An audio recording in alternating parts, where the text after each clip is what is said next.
Hello, everyone, and welcome back to the Everyday English Podcast.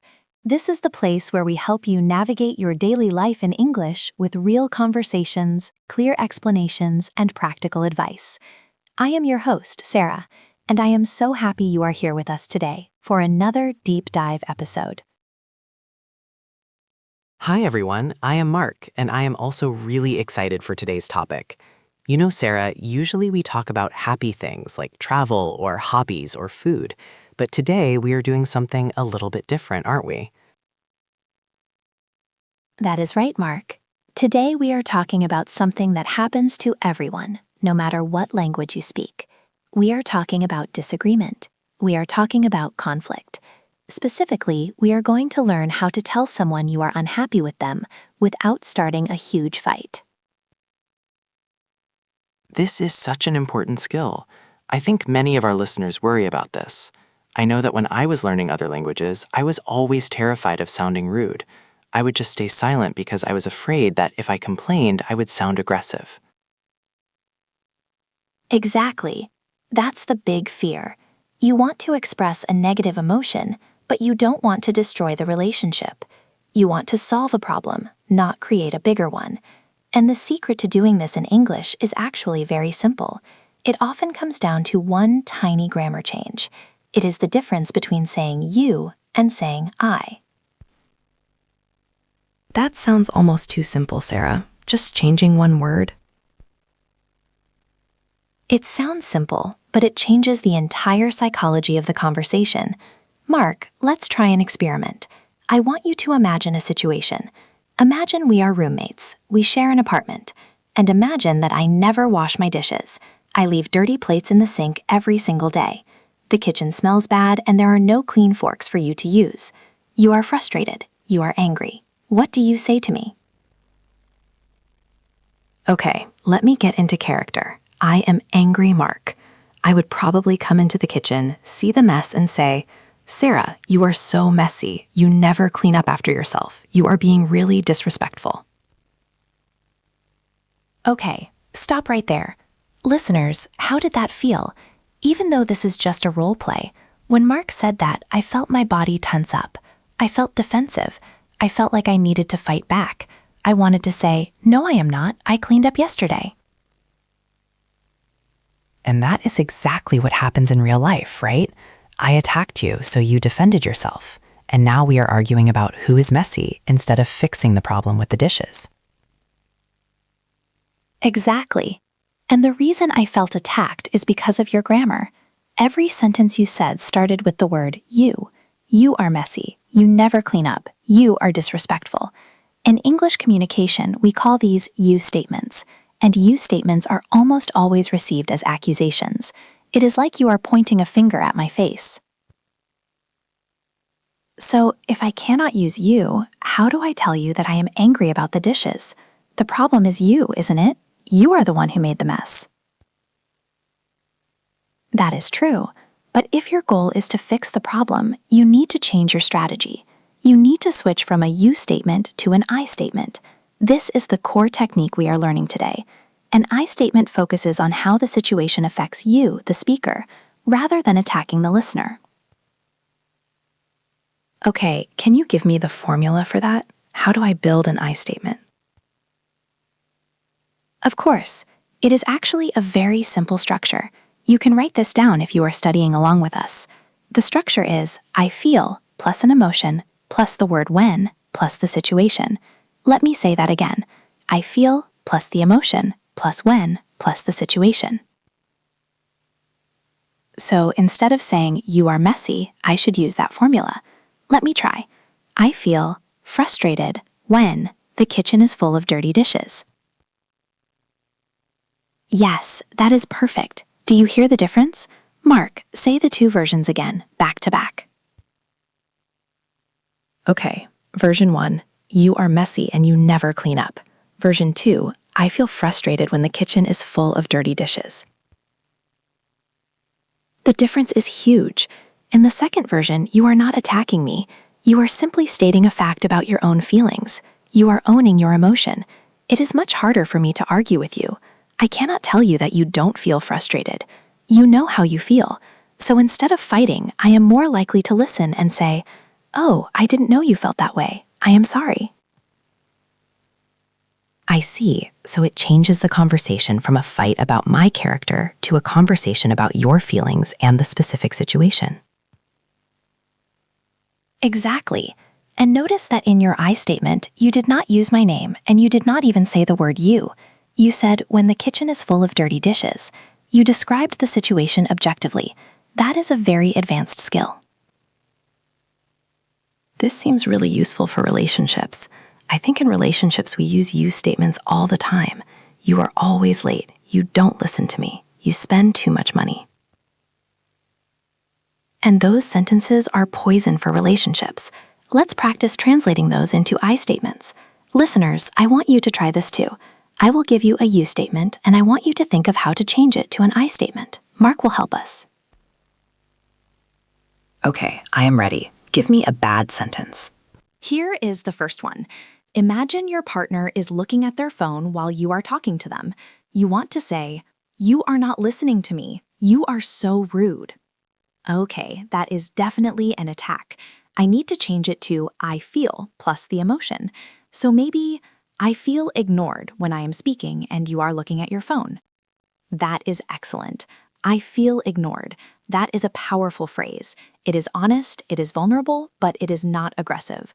Let's try another one. Imagine you are waiting for your friend at a movie theater. The movie started 10 minutes ago and your friend just arrived. You want to say, "You are always late. You ruined the movie." Ooh, I have definitely felt this one. Okay, the emotion is probably annoyance or maybe disappointment. So I could say, "I feel annoyed when I have to wait alone at the theater." Or maybe, "I feel disappointed when we miss the beginning of the movie." Both of those are perfect. You are identifying the specific thing that is hurting you, waiting alone or missing the movie, rather than labeling your friend as a bad person. This lowers the temperature of the conversation immediately. But Sarah, I have a question. Sometimes simply saying, "I feel frustrated" might still sound a little bit strong, especially if I am talking to a coworker or someone I don't know very well. Is there a way to make it even softer? That is a great question, Mark. And yes, there is. This brings us to the second part of our lesson today, softeners. In English, especially in British and American culture, we often use small words to soften the impact of a negative statement. We call these hedging words or softeners. Can you give us some examples of these magic words? Sure. The most common ones are a little bit, kind of, quite, and it seems. Let's look at a little bit. If I say, "I feel frustrated," that is clear.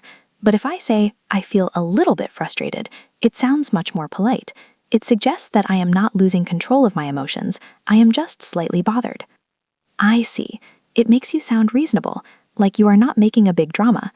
Exactly. Even if you are very angry inside, using a little bit can help keep the conversation calm. Let's look at another one, "it seems." This is great for describing a problem without blaming someone directly. Instead of saying, "You made a mistake in this report," you could say, "It seems there is a mistake in this report." Oh, I like that. It seems. It removes the blame completely. It's like the mistake just appeared there by magic. Right. It creates distance between the person and the problem. Let's practice combining these softeners with our I statements. Mark, let's go back to the dirty dishes scenario. Okay, so originally I said, "I feel frustrated when the kitchen is full of dirty dishes." Now try to add a softener to the emotion. Okay, "I feel a little bit frustrated when the kitchen is full of dirty dishes." Great. Now try using "it seems" to describe the kitchen. "I feel a little bit frustrated because it seems the kitchen is quite messy today." Wow, that sounds so polite. If someone said that to me, I would probably rush to clean the dishes immediately because I would feel guilty but not attacked. That is the power of soft English. It is not about being weak, it is about being effective. When you remove the aggression, you make it easier for the other person to cooperate with you. This is really interesting. But Sarah, I have a doubt. Is there a danger of doing this incorrectly?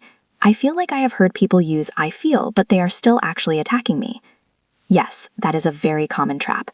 We call it the fake I statement. This happens when you start the sentence with "I feel," but you don't actually express an emotion. You just express an opinion or a judgment. Can you give me an example of a fake I statement? Sure. Listen to this. "I feel that you are being an idiot." Okay, I see what you mean. You used the words I feel, but then you followed it with you are being an idiot. That is definitely still an attack. Exactly. Or something like, I feel like you don't care about me. That is not really an emotion. That is an accusation about my thoughts. A real I statement must be followed by an emotion word. Sad, happy, frustrated, worried, nervous, confused. If you follow I feel with the word that or like, be very careful. You might be slipping back into a you statement in disguise. So the rule is, I feel plus an adjective. I feel sad, I feel angry. Not, I feel that you are wrong. Precisely. If you stick to the adjectives, you will stay safe. Now, before we move on to our long listening practice, I want to remind our listeners that if you are enjoying this deep dive into communication skills, please make sure you are subscribed to the Everyday English podcast. We create these episodes to help you not just learn words, but to learn how to live your life in English. When you subscribe, you get these practical lessons delivered to you every single day. Yes, please do join our community. We love reading your comments and seeing how you apply these lessons. Now, Sarah, I think we are ready to see this in action. We have talked about the theory, but I want to hear what a full conversation sounds like using these tools. Great idea. Let's do a simulation. We are going to act out a longer scenario. Listeners, I want you to close your eyes and just listen. Pay attention to how the speakers navigate a disagreement. Here is the context. Mark and I are a couple. We are planning a holiday. I want to go to the beach and relax in a hotel. Mark wants to go camping and hiking in the mountains. We are looking at our budget and our options, and we are starting to get stressed. Okay, so we have a conflict of interest. I want adventure, you want relaxation. Let's see if we can resolve this without a fight. Are you ready?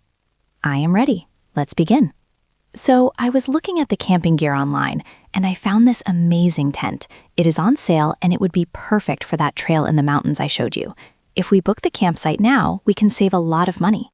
Mark, I know you are excited about the mountains, but I have to be honest. I feel a little bit worried about this plan. Worried? What is there to be worried about? It's going to be beautiful. Fresh air, nature, exercise. It's exactly what we need. I know it sounds fun for you, but I feel quite exhausted from work lately.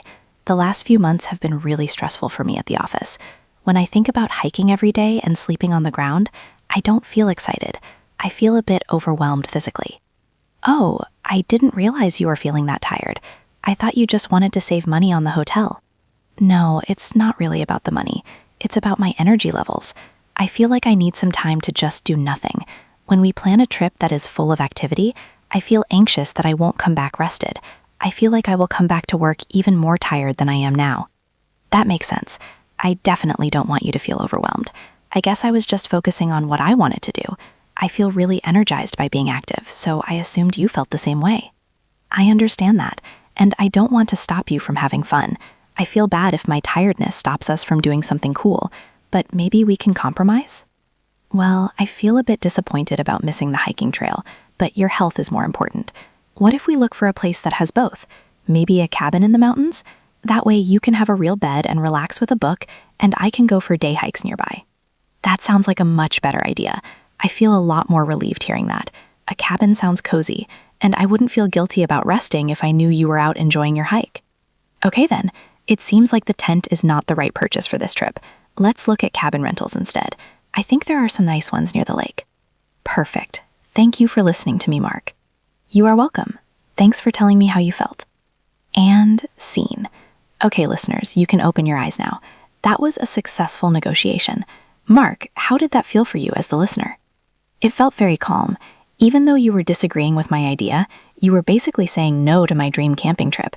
I didn't feel angry. Because you explained that you felt exhausted and overwhelmed, I immediately felt empathy for you. I wanted to help you rather than argue with you. And notice that I used a lot of softeners. I said, I feel a little bit worried. I said, I feel quite exhausted. I said, I feel a bit overwhelmed. I didn't say, your idea is terrible, or you are selfish for making me hike. Right. If you had said, you are selfish, I probably would have said, you are lazy, and then we would have had a huge fight and probably canceled the holiday completely. Exactly. The language you use creates the reality you live in. By using I statements and softeners, we turned a potential fight into a problem-solving session. We found a compromise, the cabin, that worked for both of us. I think one thing that stood out to me in that dialogue, Sarah, was the honesty. You were very honest about being tired. I think sometimes we are afraid to be vulnerable, so we use anger as a shield. It is easier to say, "This plan is stupid," than to say, "I am too tired." That is such a profound observation, Mark. Anger is often a mask for other feelings like fear, exhaustion, or sadness. The I statement forces you to take off the mask. It forces you to look inside and ask, what am I actually feeling right now? Am I angry at Mark, or am I just tired? Am I angry about the dishes, or do I feel unappreciated? This is why learning English is also about learning about yourself. To speak English well, especially in relationships, you have to understand your own emotions. Absolutely. Now, I want to address one more detail from our dialogue. Did you notice how Mark responded to me? He didn't just stay silent. He practiced active listening. He said things like, "I didn't realize you were feeling that tired," or "That makes sense." Yes, communication is a two-way street. When someone uses an I statement with you, it is important to validate their feelings. You don't have to agree with their opinion, but you should acknowledge their emotion. If Sarah says, "I feel overwhelmed," I shouldn't say, "No, you don't." I should say, "I understand that you feel that way." That validation is the bridge that connects two people. So let's recap what we have learned today. We have covered 3 main steps to disagreeing without fighting. Step 1 is the mindset shift. Stop thinking about what the other person did wrong and start thinking about how it affects you. Stop pointing the finger. Step 2 is the grammar shift. Avoid sentences that start with you. Instead, use the formula I feel plus emotion plus when plus situation. And step 3 is the vocabulary shift. Use softeners like a little bit, quite, kind of, and it seems to lower the emotional temperature and make your speech sound more polite and less aggressive. And remember to avoid the fake I statement trap. Don't say, "I feel that you are wrong." Stick to real emotions. I feel worried. I feel unsure. I feel hurt. Mark, this has been such a useful session. I feel really happy that we could share this with our audience. I feel the same way, Sarah. See what I did there? I did. You are a fast learner. Now, we have a challenge for all of you listening. We call this the 7-Day I Statement Challenge.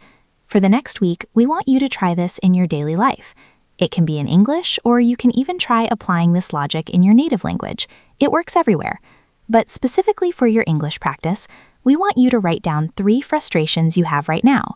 Maybe it is your boss. Maybe it is your neighbor. Maybe it is the traffic. Write down the frustration as a you statement first. Get all the anger out. Write, "You are annoying," or "It is terrible." And then underneath that, translate it into a polite I statement. I feel annoyed when. I feel frustrated when. This is great writing practice. And if you are brave enough, post one of your I statements in the comment section below. Tell us a generic problem, like, "I feel tired when it rains," or tell us a real problem you are facing. We read every comment and we would love to help you correct your grammar. Yes, please do share with us. It is a safe space to practice. And if you found this video helpful, if you feel a little bit smarter after listening, please hit that like button. It helps us reach more English learners just like you. And don't forget to subscribe and hit the bell icon so you don't miss our next episode. We have some great topics coming up about job interviews and travel vocabulary that you won't want to miss. Thank you so much for studying with us today. Remember, disagreements are normal. Fights are optional. You have the tools now to choose communication over conflict. Keep practicing, keep listening, and we will see you in the next episode of Everyday English Podcast. Bye, everyone. Goodbye.